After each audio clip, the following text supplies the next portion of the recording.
খাঁটি গল্পের ঘাঁটি, যেখানে গল্প নয় অনুভূতির জন্ম হয়।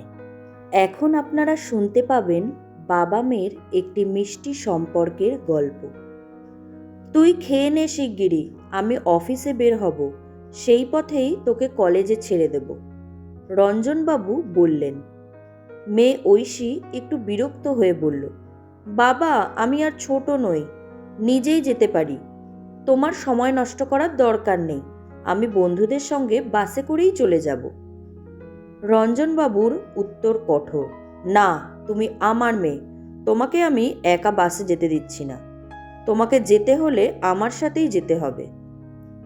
ঐশী হতাশ স্বরে বলল, মা দেখো তো বাবা কি করছে, আমি কলেজে পড়ি আর বাবা এখনো মনে করে আমি নাকি ছোট। কথা যাই হোক, ঐশীকে গাড়িতে বসিয়েই রঞ্জনবাবু তবেই অফিসে যেতেন। ঐশীর এতে ভয়ানক অস্বস্তি হতো। বন্ধুরা মাঝে মাঝে মজা করত, তুই তো এখনো বাবার সেই ছোট্ট সোনা রে, এত বড় হয়েও নাকি একা যেতে দেয় না। ঐশী মুখে কিছু না বললেও মনে মনে কষ্ট পেত। ভাবত, কবে বাবা আমাকে স্বাধীনতা দেবে, কবে নিজের মতো চলাফেরা করব আমি। একদিন রঞ্জনবাবু মেয়ের হাত ধরে শপিং মলে নিয়ে গেলেন। সব জামাকাপড় তিনিই পছন্দ করলেন।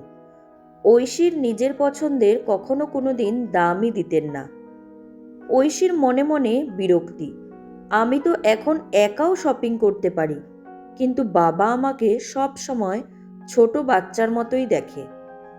রঞ্জনবাবুর নিয়ম ছিল বন্ধুদের সঙ্গে বাইরে যাওয়া মানা, সন্ধ্যার আগেই বাড়িতে ফেরা দরকার, পকেট মানি খুবই সামান্য। ঐশীর মনে হতো নিজের চারপাশে যেন একটা অদৃশ্য খাঁচা। একদিন রাগে সে মাকে বলল, আমি কি কোনোদিন বড় হব না? আমার নিজের সিদ্ধান্ত নেওয়ার কি কোনো অধিকার নেই? আমি গ্র্যাজুয়েট শেষ করে ফেললাম, তবুও তোমরা আমাকে এখনো ছোট ভাবো। একদিন ঐশীর সরকারি চাকরির পরীক্ষার দিন ছিল। রঞ্জনবাবুও সঙ্গে গেলেন। বাসটা স্ট্যান্ডে এলো। ঐশী উঠে পড়ল, কিন্তু রঞ্জনবাবু উঠলেন না। ঐশী বিস্মিত হয়ে তাকিয়ে রইল। বাবা তুমি উঠছো না? রঞ্জনবাবু শান্ত গলায় বললেন, না মা, আজ আর উঠছি না।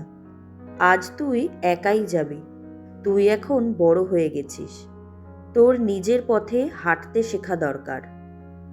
ঐশীর বুকটা কেমন করে উঠল। যে স্বাধীনতার জন্য এতদিন রাগ করেছিল, আজ সেটা পেয়ে তার মনে অদ্ভুত এক শূন্যতা। বাসের জানলা দিয়ে বাবাকে দেখতে দেখতে বাবা ধীরে ধীরে ছোট হতে লাগলো, আর অজান্তেই চোখ ভিজে গেল ঐশীর।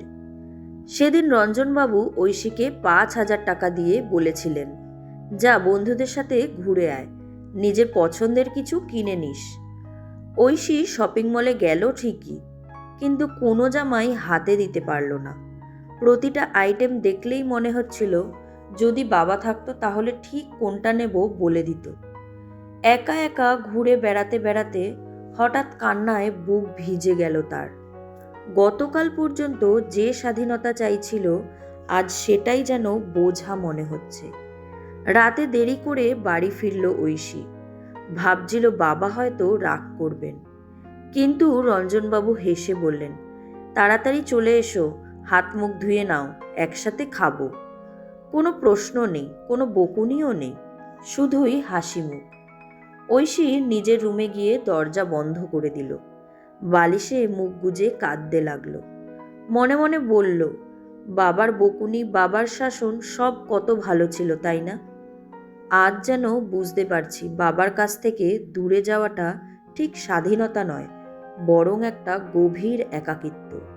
সে মনে মনে আকুল হয়ে বলল, ইস, যদি আবার বাবা আমাকে কলেজে পৌঁছে দিত, আবার হাতটা ধরে রাস্তাটা পার করে দিত, আবার বলতো সন্ধ্যার আগেই বাড়ি ফিরে আসবি।